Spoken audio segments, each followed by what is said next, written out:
I made some Atlas templates which you can yoink and twist.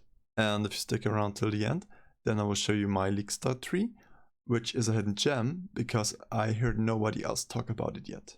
And for the start, I would recommend the newest video from Grimro because that is the best starter tree in my opinion. If you get to the mid and end game, then I would recommend my trees. And the first one looks like this. It's Beastiary, Ritual and Alva, because all of them are very nearby.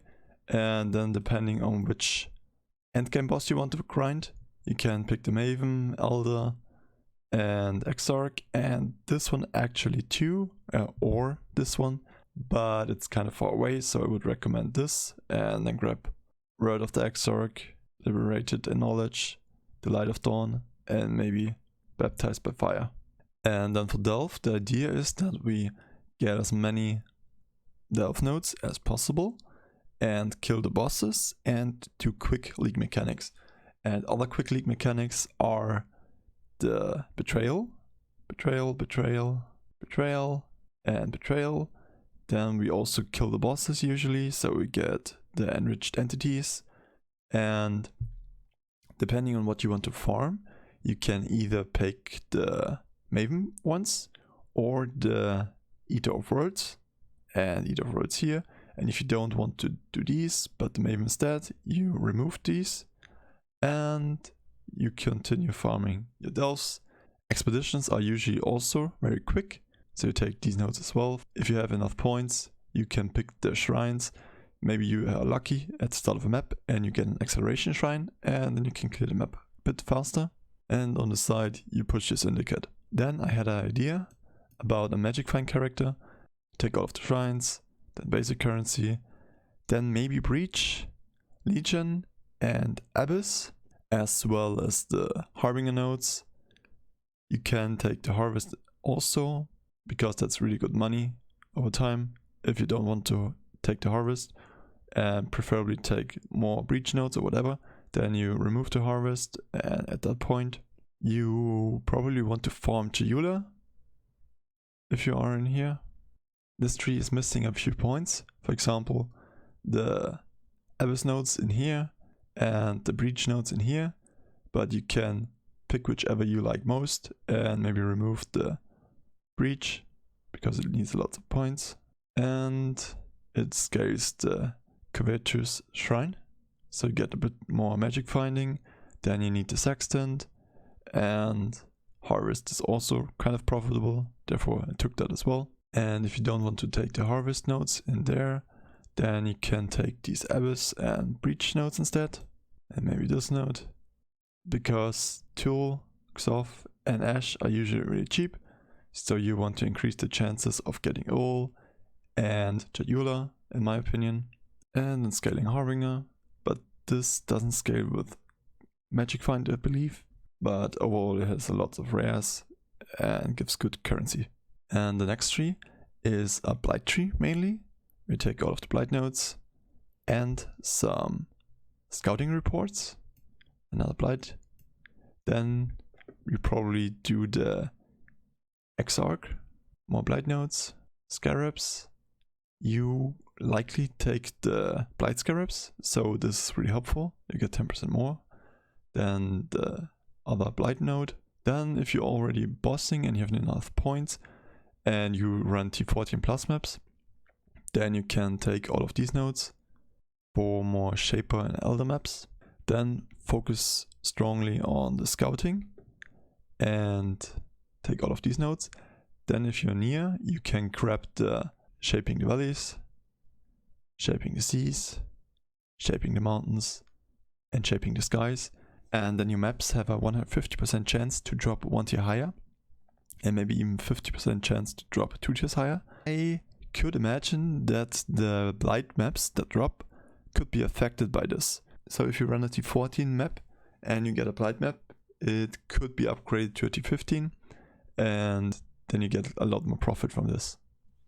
So that might be helpful if you take all of these map dropped in area have a X% chance to be 1 tier higher.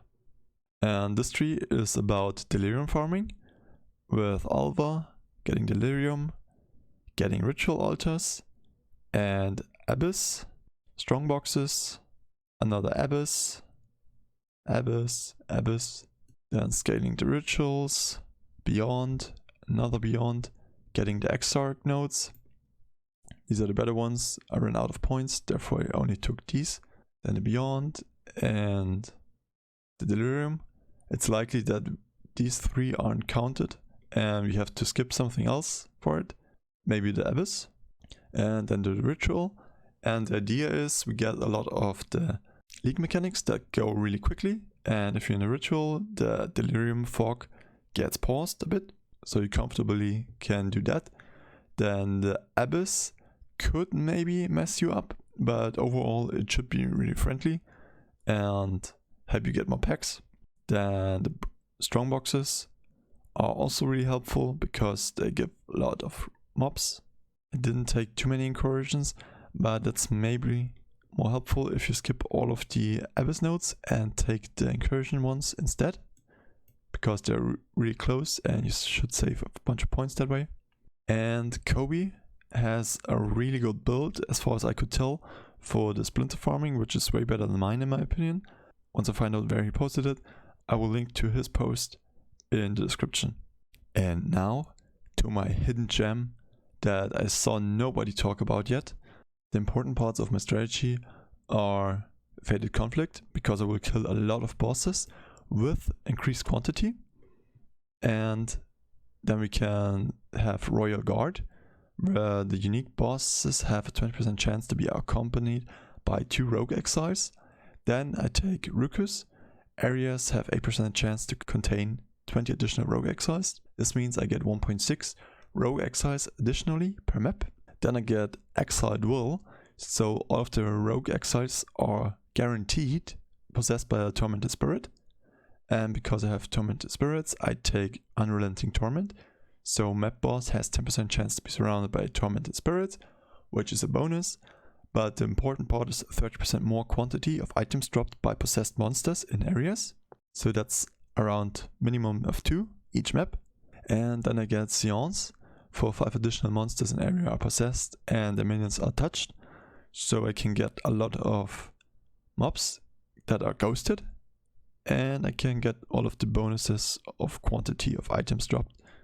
And these are additional, these aren't that good.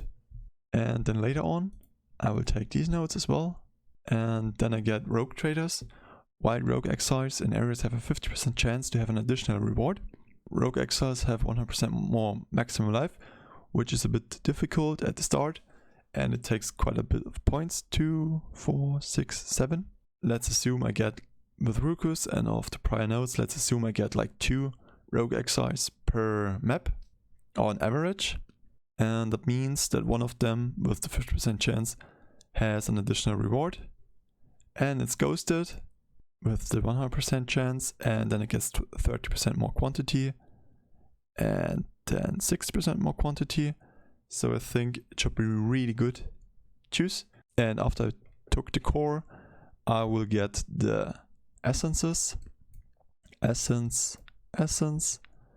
I take the Kirak on the way there because I want more missions so I can complete my Atlas earlier, and therefore also take the Shaping of the Seas, Valleys, Mountains and Skies. And once I have all of my nodes, I respec it somehow, maybe from there, and cut out all of this in the middle. And early on I will also likely take the Prolific Essence so I can stack up a little bit. I tested this strategy already in the past, and I will link the video on the top right corner right now, so you can check that out, how that went. I think this is a really nice strategy, and it's very likely going to be my league start, unless somebody posts something that's way superior. And in the future we can make an Atlas tree review, where you link your preferred playstyle, build, and your goal. For example, if you want an active tree, which you can apply choose to, like Sextants, Scarabs, or if you want a more passive playstyle. And if you want to have more money in Path of Exile, then you definitely should click up here next.